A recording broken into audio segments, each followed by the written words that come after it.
Oh, hello and welcome back to another episode. A bit of a special episode today. As you've probably already noticed, I'm recording in 4:3. I'm actually using one of my old video cameras from 1981, my SONY HVC-4000P. I managed to wire it up into my VHS video recorder from around about 2000, I think that Sony came out. I've even opened up a brand new videotape, taken it out of the cellophane just moments ago to record onto. That's not something you do every day these days, is it? Got that in a charity shop for just 99p. Anyway, enough about that.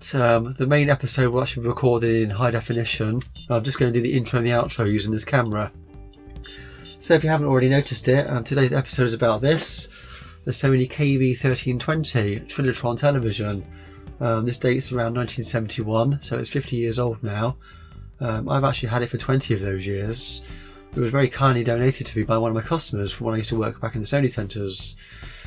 It wasn't physically as in good condition as it is here now, because when I received it, it was actually covered in black soot because it had been a victim of a house fire. It actually absolutely stank as well, and took quite some time actually to get rid of the smell. Back then it did actually work, it was still working, which was absolutely fascinating to us. Because obviously then it was only 30 years old, which to us then was very old. But just recently I pulled it out to do a video, an Atari video. Unfortunately I hadn't tested it before I started recording, and I found out on camera that it was faulty. I'll demonstrate the picture I'm getting now. Just let it come on. Unfortunately the picture's rolling all over the place, left to right and up and down. You can adjust the vertical on the back, and on the side of the TV, on its left hand side, underneath there's 4 or 5 pots where you can poke a small screwdriver into to adjust.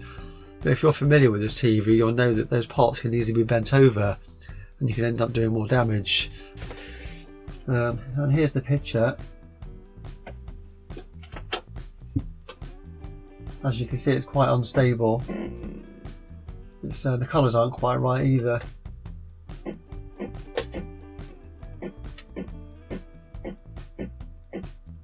It's pretty much the same as well with the video input. If I plug an old video camera into it via RF, the picture's just all over the place.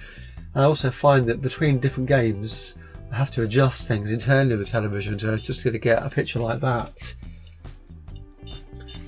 So I actually started working on this TV before I started recording it. So I just happened to have a few capacitors knocking about. I thought I'd have a look at the power supply and see if there's anything on there obvious. And I could see 1 or 2 capacitors leaking just before I even took it apart. So next off, I'll show you the video of me taking it apart, and well, inside of it because I've already taken it apart, and you'll see some of the capacitors I've replaced. Halfway through this I did actually get a service manual. Of course it's always halfway through a job, isn't it? So I could identify some of the parts more easily. But that will become apparent in the video. So we'll play that next.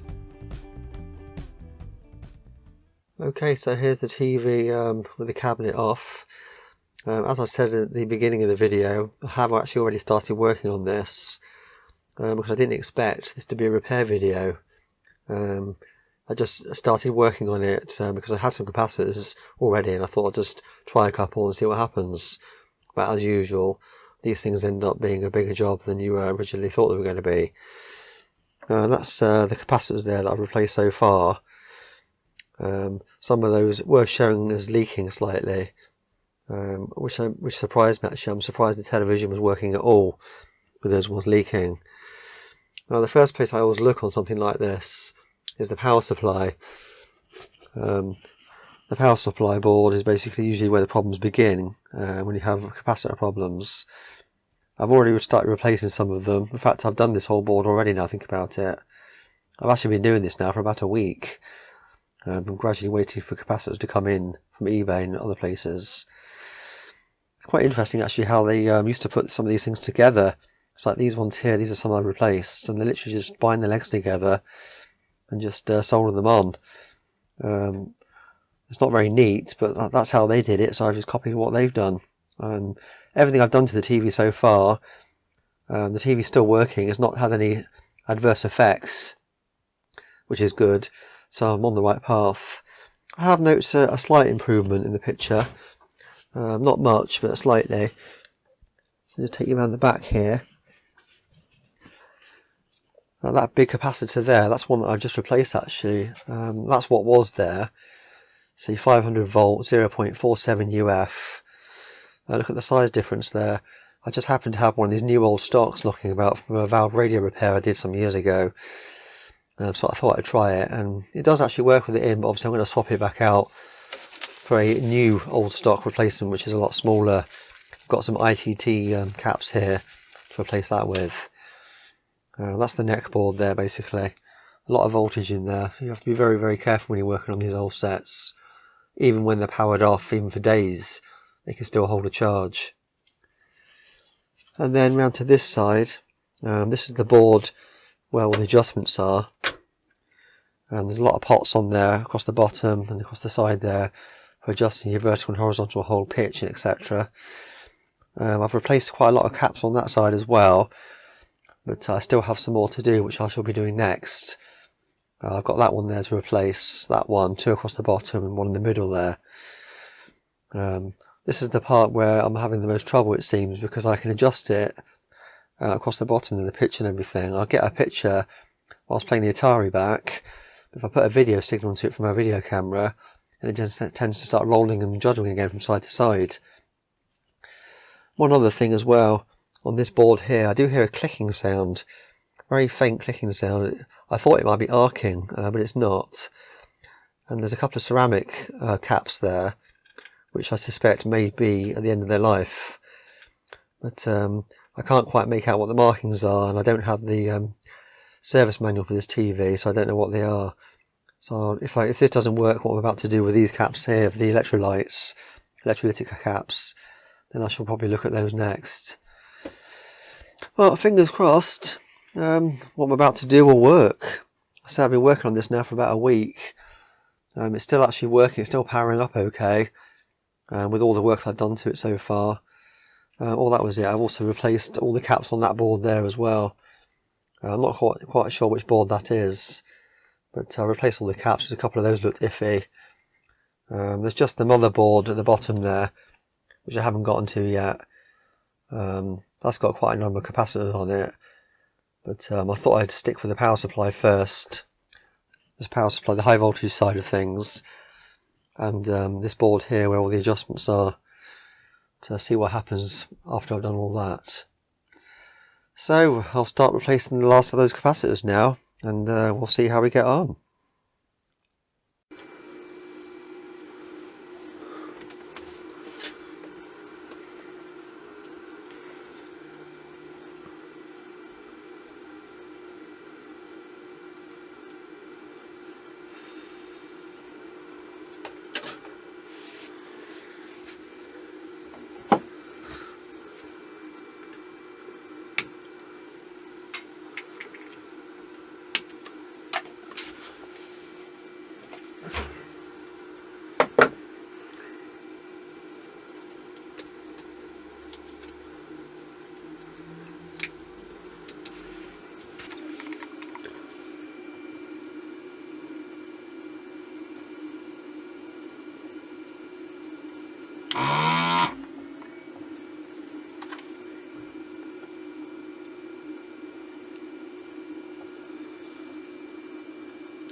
Just a little bit of glue on this one, holding it in.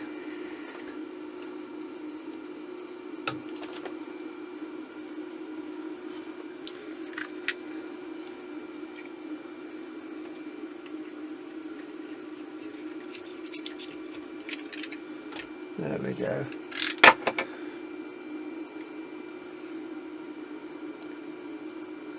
Never sure if they've, you can't always tell if they've leaked, because sometimes when they have leaked, They've been leaked that long ago that the electrolyte that's leaked out dries up.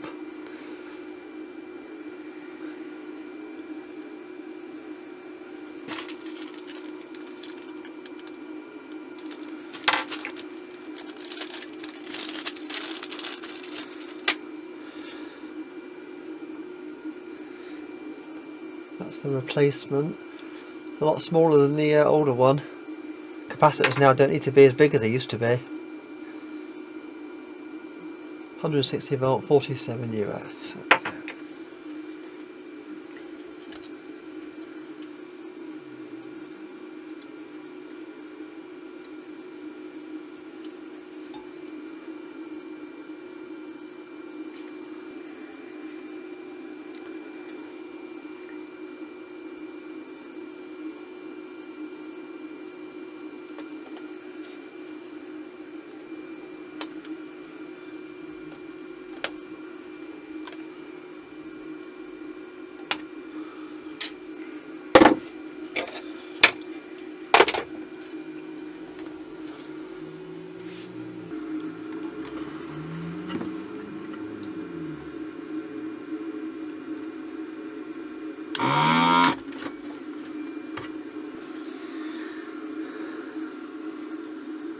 Again, this is another one that looks like it's leaked. I'll do some close-ups of the capacitors at the end actually. It's hard to see at this focal length. But yeah, that's definitely leaked. So that's a 20 UF 100 volt.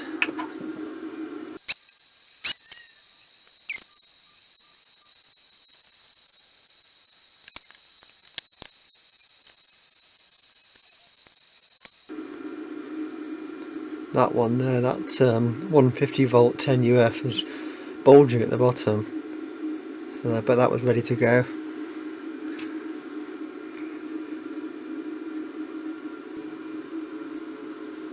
They used two different models of capacitor there. On the board it shows the same size one, little printed outline. Must have been what they had in stock at the time, unless it had a repair all those years ago, which is possible.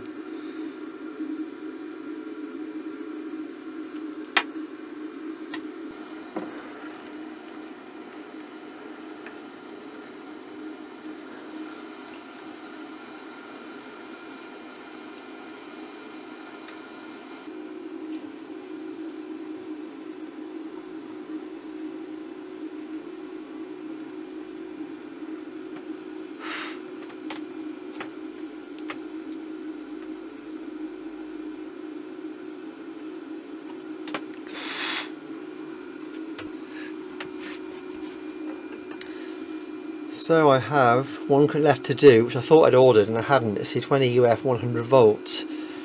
I've had a quick look on eBay. They seem to be quite hard to get hold of, so that's probably why I didn't order it.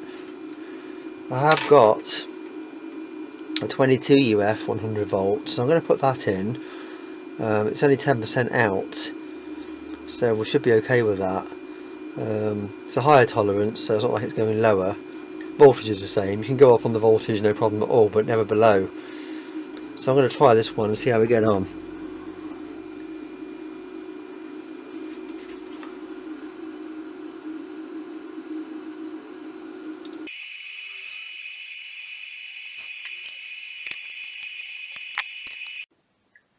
Okay then, it's time to switch it on and hope it doesn't go bang. If it does, I've got it on camera. I'll replace all the caps that I had. The only one I've had to substitute was that one I mentioned before. I have to put in a slightly higher value. So, fingers crossed, let's see how we go.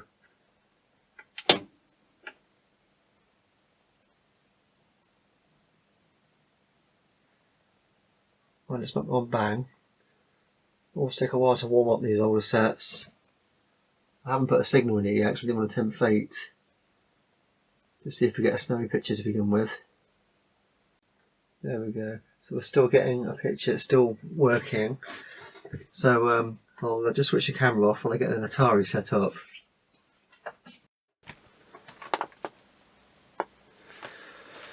Well, I've plugged the Atari in. As you can see, the screen's still working, but it just keeps on jumping about. This is what it's been doing all along. It's intermittent as well. It seems that the more information is on the screen, the more it jumps about. If I try a video signal from a camera, it's actually a little bit worse. The only game that I've been any successful with is asteroids. Try that again now quickly.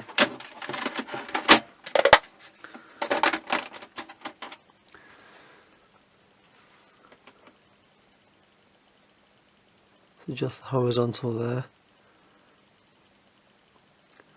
Even that's jumping at the minute. But that seems to be the only game I seem to get a steadish picture out of. But again, that jumps about slightly. Quite frustrating. I suppose the next step is to look at the main motherboard, see what condition the capacitors are in on that. Maybe there's something there that needs looking at. That little cap on the side is still clicking. Not sure if the microphone will be picking that up or not.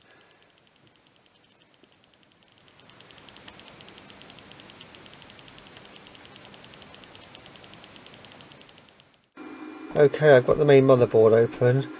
I've started recapping that now with the capacitors I already have in stock. So we'll see if that makes any difference. Okay, we're back again. I've just replaced every single capacitor on the motherboard. I just happen to have every single one in one of those cheap kits. So we'll see how that's going to go. It's all plugged in, I just need to switch it on. Fingers crossed it won't go bang, so let's try it. Let's just make sure. So to make sure nothing is touching.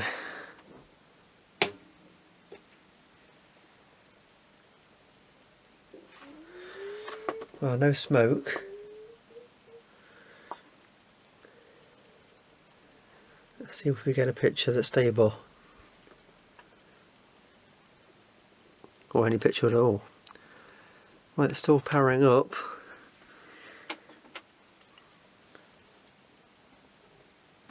Let's select the right input.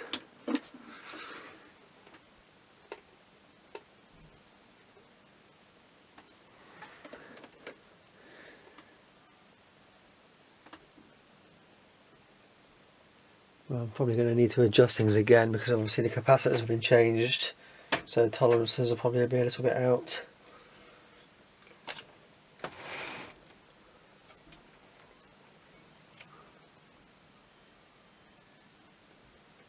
It's still not right.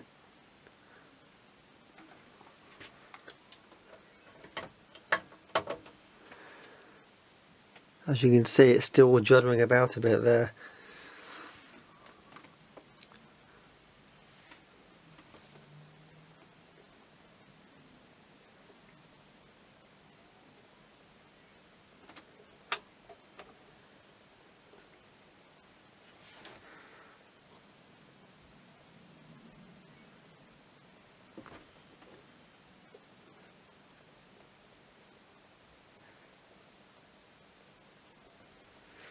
So there's still a bit of a bendy picture there. Not sure the technical term for that.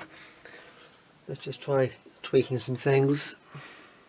Another thing as well, as soon as I open the side panel up, the picture starts rolling.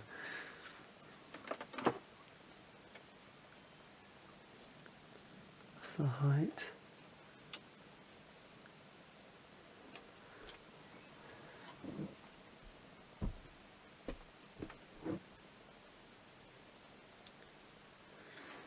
Well, that's the best I can do with that so far.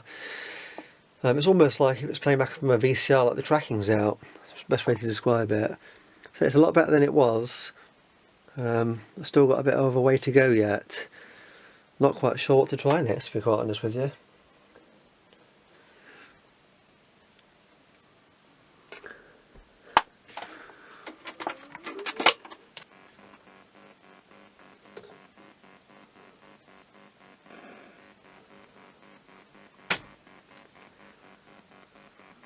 That's the only game I seem to be able to get to play steadily, probably because of the lack of information on the screen, as it's mostly black.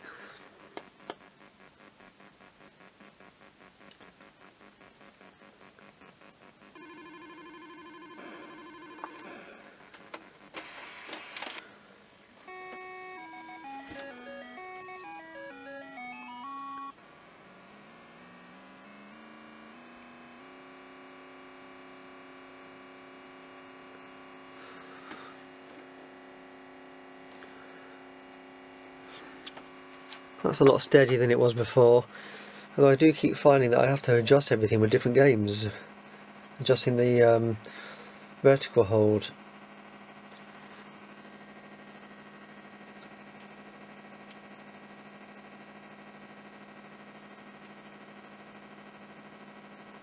Still flickering about at the top there, isn't it?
Well, there you have it. Unfortunately, this time I was not successful in repairing this one.